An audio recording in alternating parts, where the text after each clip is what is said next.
Tony said, my name is Simone, and yes, up until about 3 months ago, I used to work in Canary Wharf, up there in the big town of Barclays, and I used to manage accounts for Barclays corporate.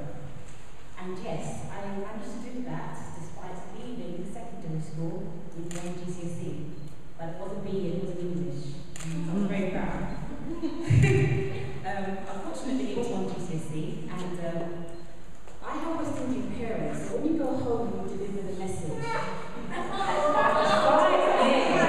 5 years of education, I managed to obtain one GCSE. That makes an interesting conversation. Actually, it wasn't much of a conversation. You can imagine, you know, I'm not going to go into much detail, but however, those sort of things quite happen today. It's called child abuse. So I went home and I told my parents I got my GCSE. My dad left the room. My mother dealt with the situation, as she says. And after that situation, I decided to go to college and retake all of my GCSEs. So just go back, when I was actually in secondary school, I went to a school in Harlesden. Don't know if any of you know it here, Convent? Yes. That was my school, Loved the school, it was brilliant. However, I hated school as an institution. For me, school was a problem because every day I went there, they told me what to do. I didn't like it. I didn't like the fact that I felt as if I had any control, and I didn't understand the fact that I had to be there and listen to the teacher tell me, dictate to me what I should do. So I was quite rebellious. I used to, like Donia, I used to interrupt the class, and I spent, I think, predominantly most of my time outside the classroom, in the hallway.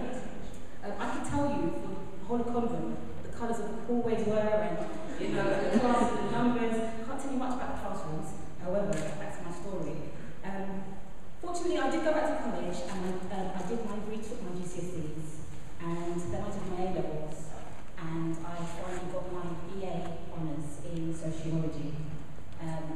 I think the transition from going from secondary school, which is what most of you might experience, and into college, allowed me to find more of my identity and establish who I was. So I was more comfortable with myself.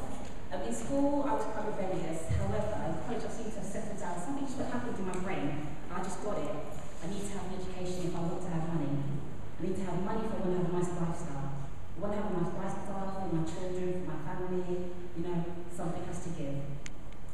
So after doing my degree and so on, I did certain industries such as business development, then I went into advertising, I didn't like, and then I pretty much didn't work too far from home, so I went on to my local high street and started working at Barclays.